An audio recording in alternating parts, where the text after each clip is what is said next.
थोडा कापूर लावते बाजूला घेऊन पुरी येणार तिकडे बाजूला घेऊन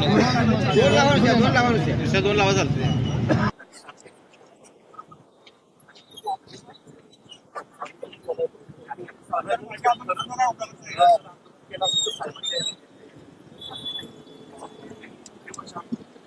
छत्रपती शिवाजी महाराज की जय.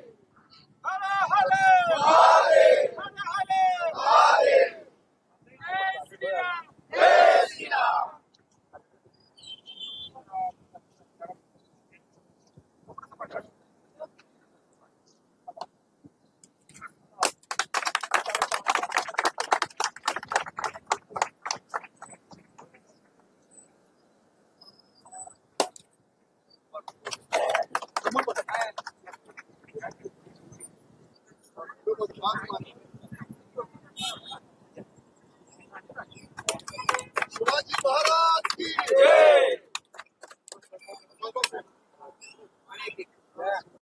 आमदार झाल्याला कामाला सुरुवात झालेली आहे. विकास कामांचे उद्घाटन सुरू झाले. निश्चितपणे आमदार झाल्यानंतर दुसरा दिवस जो होता तो संविधान दिन होता.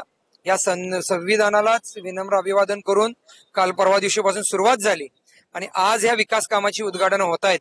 कारण याच्यामध्ये सातत्यानं लोकांना ज्या 5 वर्षामध्ये प्रलंबित प्रश्न होते ते मार्गी लावण्याचा प्रयत्न मी असेल, माझ्यावर सगळे सहकारी असतील, आम्ही सगळ्यांनी मिळून प्रयत्न केला होता. आणि यामध्येच इनकॅप मधून याला 2 कोटी आणि डीपीडीसी मधून 1,46 लाख रुपये आपण मंजूर करून हा रिंग रोडचा पहिला टप्पा आपण पूर्ण करतोय. निश्चितपणे अजून खूप पैसे लागणार आहेत. त्या संदर्भामध्ये एकदा सरकार स्थापन झाल्यानंतर उरलेल्या विषयांसाठी आमचा प्रयत्न आहेच. बरेच पैसे मंजूर केलेले आहेत कारण आचारसंहितेमुळे आमचे बरेच प्रलंबित विषय थांबलेले होते. आज आम्हाला सगळेच त्याच्यानंतर या 8 दिवसामध्ये सगळ्या वर्क ऑर्डरवरून आमचे प्रलंबित विषय आमचे सगळे मार्गी लागतील. आणि कोल्हापूरच्या उपनगरा असेल किंवा कोल्हापूर शहरासाठी असेल, आदरणीय राजेश क्षीरसागर साहेब आहेत किंवा आदरणीय नाना कदम आहेत, धनंजय माडिक साहेब आहेत, आम्ही सर्वच मंडळी, आमचे सर्व सहकारी, मित्र पक्षाचे सगळे कार्यकर्ते मिळून त्या कोल्हापूरचा चेहरामोहरा बदलण्याचा आमचा प्रयत्न असेल. बेसिक सुविधा हा आमचा अजेंडा आहेच आहे, पण त्याचबरोबर महत्वाचे विषय घेऊन आम्ही लोकांसमोर येतोय. आज मला खरोखरच आज उद्घाटन होतंय. अशीच विकास कामाची पर्व आमच्या या माध्यमातून आमच्याकडून सुरू राहतील. खरं तर राज्यात बहुमत आलेलं आहे महायुतीचं, तरी देखील सत्ता स्थापनेमध्ये एवढा विलंब का होतोय, नेमकं नाही, याच्यासाठी कुठल्याही प्रकारच्या सत्ता स्थापनेमध्ये विलंब नाहीये. आदरणीय माननीय माजी मुख्यमंत्री आणि आता सध्याचे त्यांच्याकडे आता प्रभारी म्हणून आता मुख्यमंत्री आहेत आदरणीय एकनाथ शिंदे साहेबांनी आपली भूमिका स्पष्ट केलेली आहे. थोड्याशा या सगळे विषय वरिष्ठ लेवलला असतात, त्यामुळे राज्यामध्ये आम्हाला खात्री आहे की आम्ही या तिन्ही नेत्यांवर विश्वास ठेवून या जनतेने आम्हाला सगळ्यांना निवडून दिले आणि तिन्ही नेते मिळून योग्य तो निर्णय घेतात. त्यांचा आदेश पाळूनच आम्ही सगळे काम करतोय आणि येणाऱ्या काळामध्ये महाराष्ट्राचा चेहरामोहरा बदलण्यासाठी हे तिन्ही नेते मग एकत्र राहून काम करणार आहेत. असं कुठल्याही प्रकारचे मतभेद नाही आहेत. आदरणीय देवेंद्रजींनीही सांगितलंय, अजितदादांनीही बोललेले आहेत आणि स्वतः माननीय मुख्यमंत्री महोदय, काळजीभाऊ मुख्यमंत्री महोदय त्यांनीही हे सांगितलंय.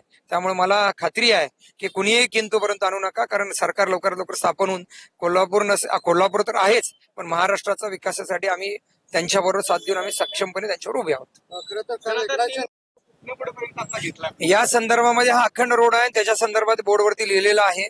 याच्यामध्ये प्रामुख्यानं 2 किलोमीटरच्या दरम्यान, कारण 4.5 किलोमीटरचा पॅच आहे, 2 ते 2 किलोमीटर ते 3.5 किलोमीटरच्या दरम्यान हा रस्ता होणार आहे. उरलेले पण कामाच्या संदर्भामध्ये आम्ही त्याला प्रोसेस केलेली आहे. त्याच्यामध्ये पहिला पॅचवर केले जातील, त्याचा बेस पक्का केला जाईल आणि पूर्ण रस्ता करून घेण्याचा निर्णय आहे. आणि या संदर्भामध्ये कोल्हापूर महानगरपालिकेने काल परवाच्या बैठकीत आम्ही जवळजवळ 50 कोटी रुपयाची मागणी या शहरातल्या इतर रस्त्यांसाठी सुद्धा मागणी केली आहे. लवकरात लवकर हे सगळे पैसे आणून कोल्हापूर शहरातले रस्ते व्यवस्थित करण्याचा आम्ही निर्णय घेतलेला आहे. पूर्वी बाहेर पडल्याचं सांगितलं. यानंतर आता भाजपकडून मुख्यमंत्री पदाचा चेहरा कोण असणार आहे, कोणाकोणाची नावं सध्या चर्चेत? याच्यामध्ये आदरणीय सगळ्यांनीच 132 जे आम्ही आहेत आणि इतर 5 अपक्ष आमदारांनी जे पक्षश्रेष्ठी निर्णय घेतील, आदरणीय बावनकुळे साहेब असतील, पण सगळ्यांच्या मनामध्ये आदरणीय देवेंद्र फडणवीस साहेबच मुख्यमंत्री व्हावेत ही भूमिका आमच्या सगळ्या नेत्यांच्या मंडळांच्या मतामध्ये आहे. आणि त्यामुळे मला खात्री आहे की वरिष्ठ किंवा ज्येष्ठ दिल्ली असेल, केंद्रातले जे प्रमुख मंडळी आहेत आणि राज्यातले जे प्रमुख आहेत, हे आदरणीय देवेंद्रजींना मुख्यमंत्री करण्यासाठी आम्ही सगळ्यांनी जी मागणी केली त्याला सहमती देतील. जिल्ह्यातल्या 10 आमदारांची बैठक याची पार पडली परवा दिवशी मुंबईमध्ये. एकंदरीत जिल्ह्यामध्ये किती पालकमंत्री मंत्रीपद जाऊ शकतं आणि किती मंत्रीपद येऊ शकतात, काय चर्चा झाली का? नाही, या संदर्भात चर्चेत आहे का? नाही, या संदर्भात काहीही नाही. जे आम्हाला आमचे नेते, तिन्ही नेते आदरणीय एकनाथजी शिंदे साहेब, देवेंद्रजी आणि आदरणीय अजितदादा हे जे निर्णय देतील ते सगळे आम्ही 10 आमदार समजून घेऊन एकमेकाला साथ देऊन कोल्हापूरच्या जिल्ह्याच्या विकासासाठी सकारात्मक राहून काम करणार आहोत. त्यामुळे असं कोणी रस्ते खेतमध्ये नाहीये की मुख्य म्हणजे मंत्रीपद पाहिजे किंवा पालकमंत्रीपद पाहिजे, अशा कुठल्याही गोष्टी आमच्या समोर चर्चेत विषय नाही. जिल्ह्यात मंत्रीपद येण्यासाठी आग्रह आहात का? किती मंत्रीपद? नाही, याच्या संदर्भात काहीही मागणी आम्ही केलेली नाहीये, कारण आम्हाला तिन्ही नेतृत्वावर विश्वास आहे. भले ते तिन्ही नेतृत्व जरी एकत्र मंत्री म्हणून राहिले आणि आम्हाला जरी कोल्हापूरसाठी आम्ही सगळे 10च्या 10 आमदार आम्ही सगळे एकत्र म्हणून काम करणार आहोत.